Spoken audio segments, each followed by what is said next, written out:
Assalamualaikum warahmatullahi wabarakatuh. Kembali lagi kawan di Legenda Catur Dunia. Mulai hari ini sampai tanggal 22 September nanti kita akan mengawal FIDE Chess Olympiad atau Olimpiade Catur 2024 yang berlangsung di kota Budapest, Hungaria. Dan kemarin juga sudah dibuka kawan cabang olahraga catur di PON Sumut. Cuma admin ini tidak punya akses untuk mendapatkan PGN-nya di PON Sumut itu. Mungkin kawan-kawan ada yang punya link di cabang olahraga catur Sumut kawan. Bisa kasih tahu admin, nanti bisa kalian tulis di kolom komentar. Mungkin ada game yang menarik di cabang olahraga catur untuk PON Sumut, bisa kita ulas. Agar kita juga bisa mengupdate perkembangan catur nasional kita kawan. Ya susahnya begitu kawan, kalau event-event nasional itu jarang sekali game-gamenya di-upload di internet, bisa disaksikan oleh penonton catur Indonesia. Saya harap panitia-panitia pergelaran turnamen-turnamen catur lokal bisa mengupload notasi PGN ke internet, agar bisa juga diotak-atik oleh channel-channel catur nasional kawan. Agar para pencinta catur Indonesia juga bisa melihat perkembangan pemain-pemain catur Indonesia. Oke, kembali lagi ke FIDE Chess Olympiad 2024 Budapest, Hungaria. Turnamen ini adalah turnamen beregu antar negara kawan, menggunakan sistem Swiss 11 babak. Dan menggunakan kontrol waktu klasik 120 menit. Tim Indonesia juga mengirimkan pemainnya kawan di FIDE Chess Olympiad kali ini. Untuk kategori opennya, kalau kita lihat dari daftar pemain yang ada kawan, pemain yang dikirim ke Budapest, Hungaria ini ada Satria Duta, bukan pemain-pemain kelas Grandmaster ataupun International Master kawan. 4 pemain di sini ya FIDE Master, kandidat Master, dan pemain non-gelar lainnya. Ya ini untuk memberikan kesempatan bagi pemain-pemain untuk mendapatkan gelar sesegera mungkin kawan, untuk mencari tambahan elo rating. Sedangkan untuk kategori woman-nya kawan, di sini bisa kita lihat. Sebentar, ini adalah Ina, tim kita Indonesia mengirimkan woman kandidat master untuk pemain masternya kawan, 3 pemain lainnya non master. Itulah kawan pemain-pemain kita yang dikirim ke Budapest untuk mengikuti FIDE Chess Olympiad 2024. Untuk sementara klasemennya tak perlu saya tunjukkan ya, masih di awal babak pertama. Tentu di awal-awal turnamen seperti ini apapun masih bisa berubah di babak-babak berikutnya kawan. Dan untuk satu game yang akan kita dahulukan untuk kita otak-atik ini, saya ambil dari partainya tim Panama melawan Amerika Serikat kawan pada papan 3. Antara FIDE Master Andre Mendes melawan Levon Aronian. Gamenya cukup menarik kawan, di mana level pemain 2100 melawan Super Grandmaster 2700. Langsung ke papan analisisnya. Levon pegang hitam dengan elo standar saat ini 2729 menghadapi seorang FIDE Master asal Panama dengan elo 2122. FIDE Master melawan Super Grandmaster. Apa yang akan bisa diperbuat oleh seorang FIDE Master kawan? Dengan tema pembukaan Sicily Defense, Rosolimo Nets Medinov Attack, dan Levon memilih dengan kuda F6-nya. Paling banyak kawan di sini pion G6, pion E6 untuk merespon permainan Rosolimo Nets Medinov Attack. Mungkin kalian sudah hafal betul jalur permainan utama dengan variasi Fiacento. Saya akan tunjukkan satu jalur dengan pion E6 kawan. Biar berbeda, biasanya kita ulas jalur utama. Nah, jalur kedua yang akan kita ulas. Putih akan roka di Disney. Nah, hitam akan kembangkan kuda G ke E7 untuk backup kuda C6-nya. Setelah benteng E1 di sini, pion A6. Untuk memaksa gajah ini bergerak, kebanyakan tarik mundur ke peta F1. Nah, bisa bermain dengan pion D5 hitam. Pion E pukul pion D5, kuda yang ambil balik paling banyak, ataupun juga dengan menteri kawan. Ya, kita ikuti jalur yang normal saja ya. Kuda ambil balik pion D5, putih akan menyerang juga dengan pion D4. Kuda kembali ke peta F6, gajah E3, dan hitam melanjutkan pertukaran pion C pukul pion D4, kuda yang ambil balik kawan. Nah, gajah D7 sampai di sini tak perlu kita perpanjang. Sampai 10 langkah. Apakah kalian sudah hafal dengan jalur pion E6 kawan? Sudah sangat sering jalur pion G6 saya sebutkan di Sicilia, Rosolimo Nets Medinov Attack, tapi Levon memilih dengan langkah kuda F6-nya. Kuda C3, backup pion E4. Pion G6, variasi Fiacento sekarang dimainkan oleh Levon. Biasanya kawan kalau didahului dengan pion G6 di langkah awal, nanti akan kita temui struktur pion yang cukup bagus bagi putih, yaitu dengan rantai pion seperti ini nanti kawan. Pion C3, pion D4. Tapi sudah tidak bisa lagi kita temui rantai pion karena sudah ada kuda C3 terlebih dahulu. Pion E5, kuda H5. Paling banyak ke petak G4 kawan. Paling banyak seperti itu. Yang akan diikuti oleh putih pertukaran gajah sikat kuda C6. Ambil balik oleh pion D. Dan putih bisa melanjutkan untuk dorong pion H3, kuda H6, rokade, ataupun kuda ke petak E4. Garis yang saya tunjukkan warna seperti ini kurang nyaman ya, karena mirip dengan warna papannya.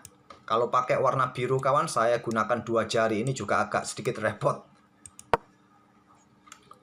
Ke petak H5, gajah sikat kuda C6, ambil balik oleh pion D, rokade, dan levon melangkah kuda G7. Berapa kali sudah di tahap pembukaan, levon bergerak dengan kudanya kawan. Petak F6, petak H5, mundur lagi ke petak G7. Jelas memang kawan, kuda berada di tepi papan kurang bagus. Perwira apapun berada di tepi papan juga kurang bagus kawan. Jadi segera dia ingin menempatkan kudanya di center untuk mendekati center kawan. Apakah petak F5, petak E6? Petak E6 ini yang paling penting juga. Di sini kawan, putih melanjutkan dengan pion D3-nya. Buka akses bagi gajah gelapnya berkembang, dihentikan oleh levon dengan pion H6. Dan putih melangkah kuda E4. Mengancam pion di sini, dan juga ada ide nanti kawan. Petak-petak gelap ini harus berhati-hati levon di sini.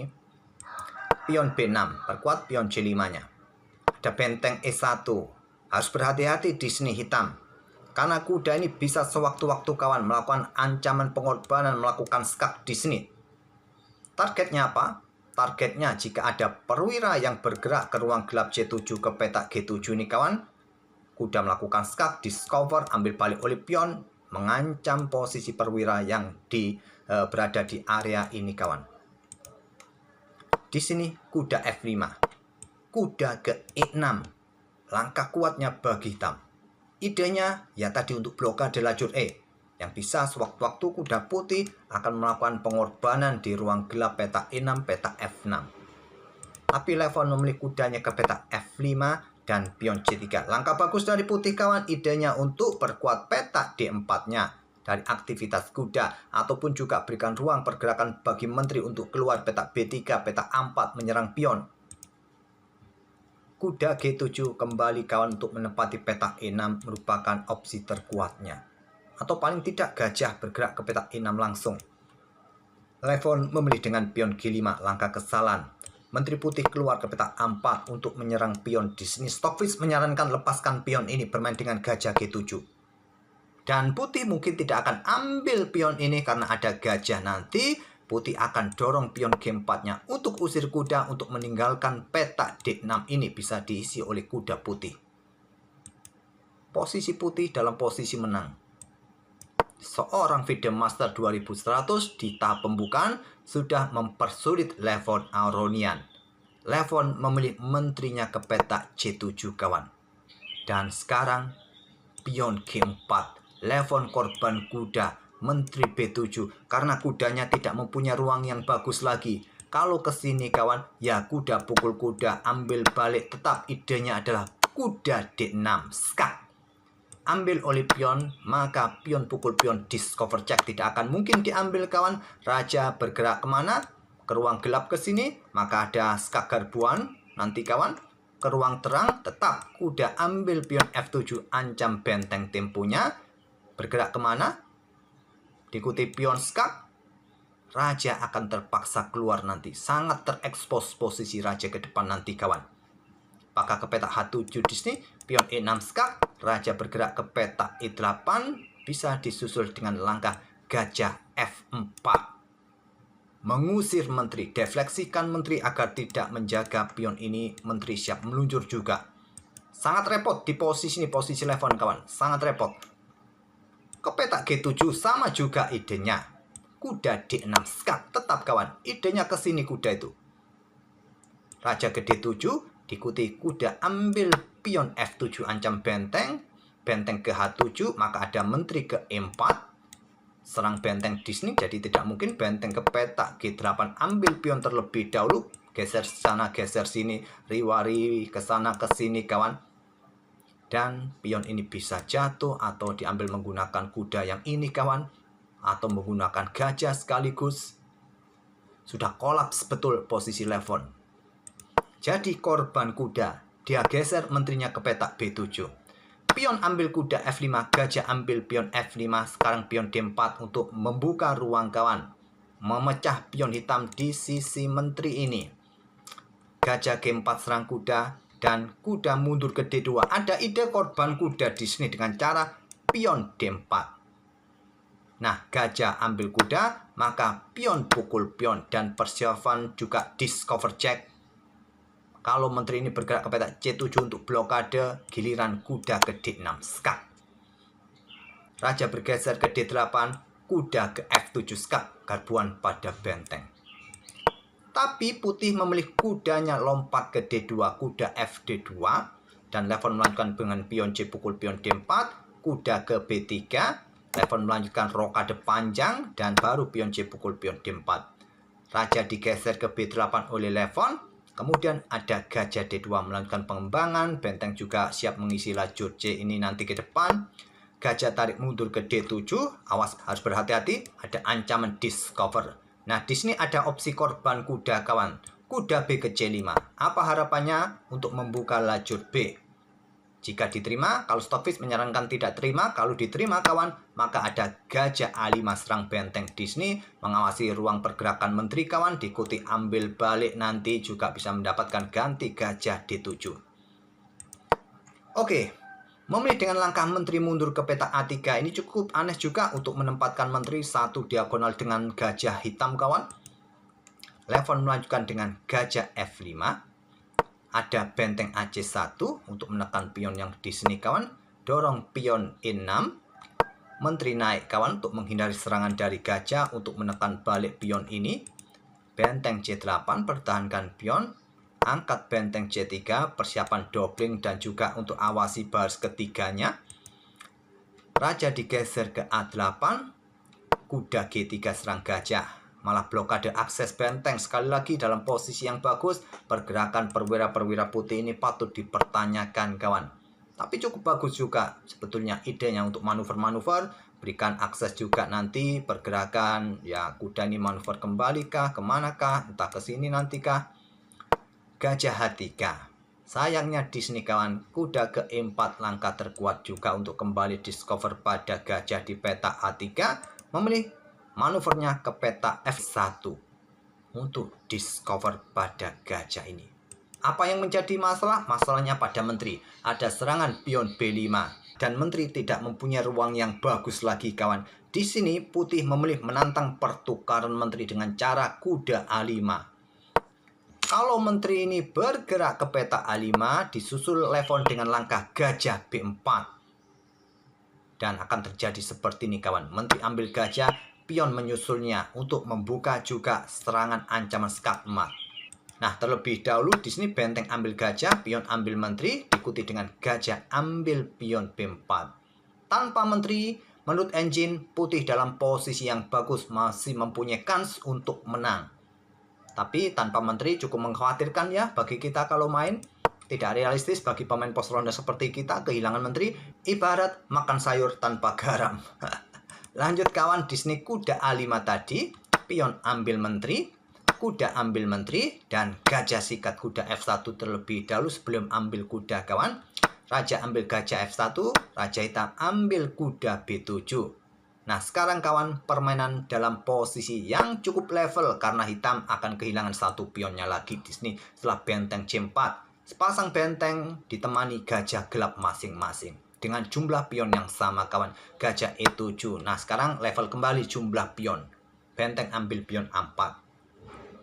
Akhirnya Levon mendapatkan posisi level kembali. Sekarang tinggal permainan endgame-nya gimana. Benteng H D8. Gajah E3, perkuat posisi pionnya. Ada tantangan pion C5. Pion dipukul pion C5. Gajah ambil balik pion C5. Benteng E4. Gajah tarik mundur B6. Gajah pukul gajah B6. Ambil balik dengan pion. Apakah satu pion nanti bisa lolos di lajur menteri kawan? Di sisi menteri kita lihat saja. Benteng 1 naik ke E2. Benteng D1 skak. Raja naik ke G2, pion H5 di sini untuk mendapatkan ruang, diikuti dengan pion F4. dorong pion G4, kemudian ada raja maju ke G3, benteng G8, benteng 4 turun ke E3 di sini, lanjut putih, dan benteng F1 lanjut lefon. Ada tantangan benteng F2, langkah kesalahan kawan. Benteng D2 coba untuk menyerang juga bagus, tapi memilih menantang pertukaran. Sekarang lefon dalam posisi kemenangan karena di sini pion H4 terlebih dahulu. Memaksa raja turun kawan karena tidak akan berani ambil pion, benteng tidak ada yang menjaga. Kontrol waktu yang membuat posisi putih ini panik kawan. Setelah dalam posisi unggul mampu diredam oleh lefon dalam permainan endgame, dia sudah kehabisan waktu. Walaupun sebentar lagi ada tambahan kontrol waktu selepas langkah ke-40 raja G2. Nah, di sini langsung benteng pukul benteng merupakan langkah kemenangan tercepat, ambil balik dan bisa diikuti dengan langkah benteng geser lagi ke petak D8 kawan. Memilih dengan langkah benteng D1 terlebih dahulu lefon, kemudian pion F5 untuk memecah pion, berikan jalan bagi benteng untuk menusuk melewati lajur F. Memilih turunkan benteng, benteng E2, pion E3 skak, raja G3 terpaksa kawan, benteng G1 skak, raja naik ke petak H4, kemudian ada dorong pion G3. Ya percuma kalau ingin melakukan skak di sini kawan, ya masih bisa kalian coba, cuma raja masih bisa lari kawan. Pion G3 terlebih dahulu dari lefon, pion H pukul pion G3. Benteng ambil pion G3. Nah, di sini putih menyerah. Apa masalahnya? Masalahnya benteng itu turun dan skak mat kawan. Tak terbendung lagi. Terserah kalian mau tantang dengan langkah benteng G2 di sini. Ya, pion akan ambil benteng, percuma tidak bisa kawan. Udah, tak perlu kita otak-atik lagi. Oleh karena itu menyerah di langkah ke-45. Cukup disayangkan dalam permainan middle game dengan posisi kemenangan unggul 1 perwira penuh, tapi akhirnya mampu diredam oleh Levon Aronian. Itulah kawan, kekuatan seorang Super Grandmaster 2700. Dalam posisi sulit di permainan middle game atau di tahap pembukaan, masih bisa meredam, menemukan langkah terbaik untuk menghindari dari kekalahan berbalik menang. Terima kasih, semoga permainan dari kedua pemain ini bisa menghibur kalian dan kita akan bertemu di video-video berikutnya. Wassalamualaikum warahmatullahi wabarakatuh.